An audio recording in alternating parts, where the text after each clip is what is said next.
Hello and welcome back. In this episode, we'll look at cutting things, getting rid of text that isn't necessary. Let's get started.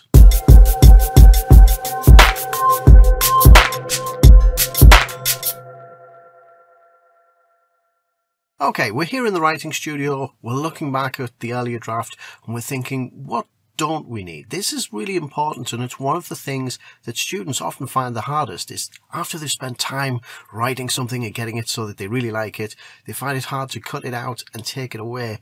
But quite often that's necessary in order to make the story read better.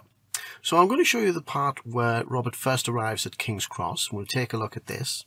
So it says, the train into King's Cross was quiet. Being a Sunday, most people would have been at church for the morning, then returning home for a roast lunch. Robert had shaved his beard down to a smartly trimmed moustache. He wore a simple brown suit with tie and a bowler hat. It was a long time since he'd worn formal clothing. As he exited the station, he realised the gaps in his planning. He knew he wanted to find a spiritualist or two, but he barely knew where to start looking. Well, there's a few problems with that. In particular, that part we've just seen, as he exited the station, he barely knew where to start looking. I'm telling you, I'm not showing you the story. I need to show him being confused about, I don't know where to start looking. I'm telling you, so we can get rid of that straight away. The train into King's Cross, up at the top, was quiet. Being a Sunday, most people would have been at church for the morning, then returning home for a roast lunch. We don't need to say that. We can get rid of that. We don't need that. The train into King's Cross was quiet. Being a Sunday, most people would have been at church for the morning.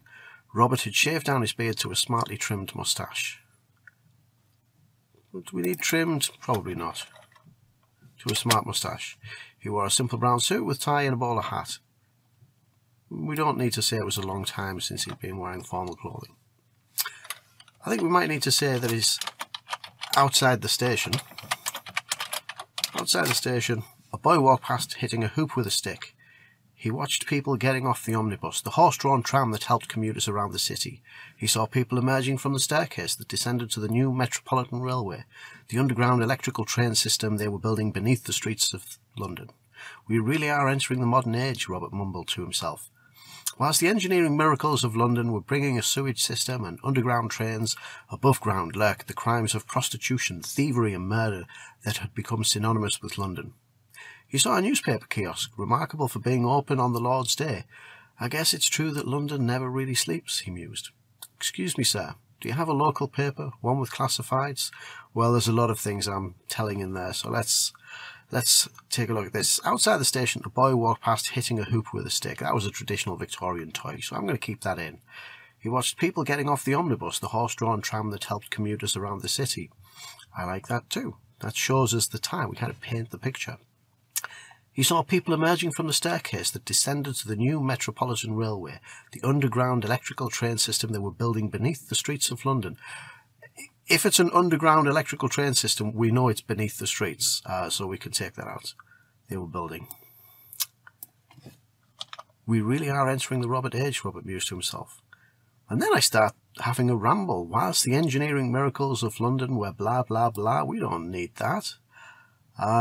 He saw a newspaper kiosk.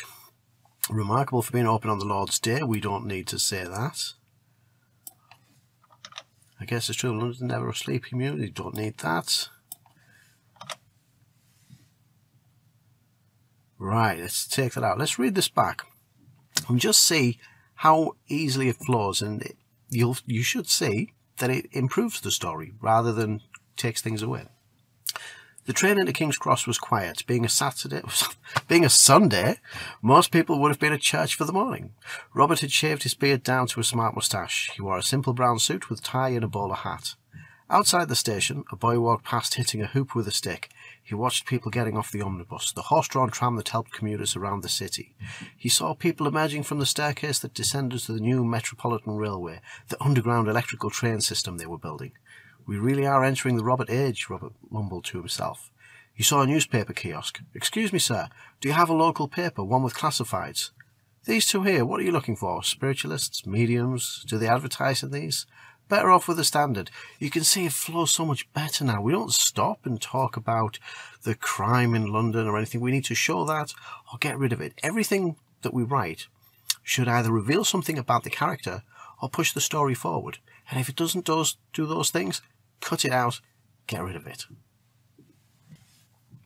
Now here's another part from much later. This was something that I found in research that I really liked, but when I read it back, it's just added there because it was something nice, but it doesn't actually help the story.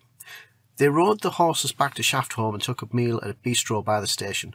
"How is business?" Sir Michael asked the restaurateur. "Fine for now, but I fear things will get worse when they close the station." "They're closing the station?"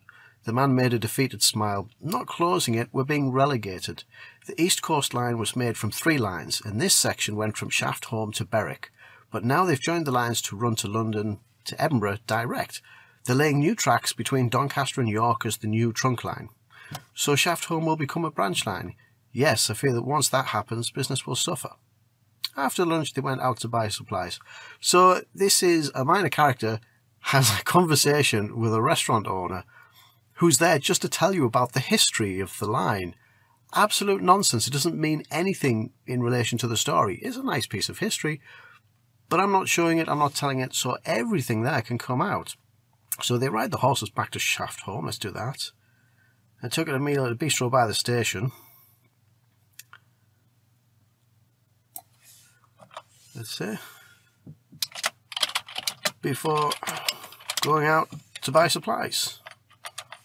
That's it. We can get rid of everything. It's not necessary.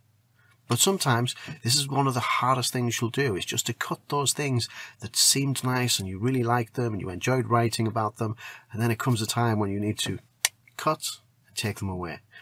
It's hard, but it's really essential.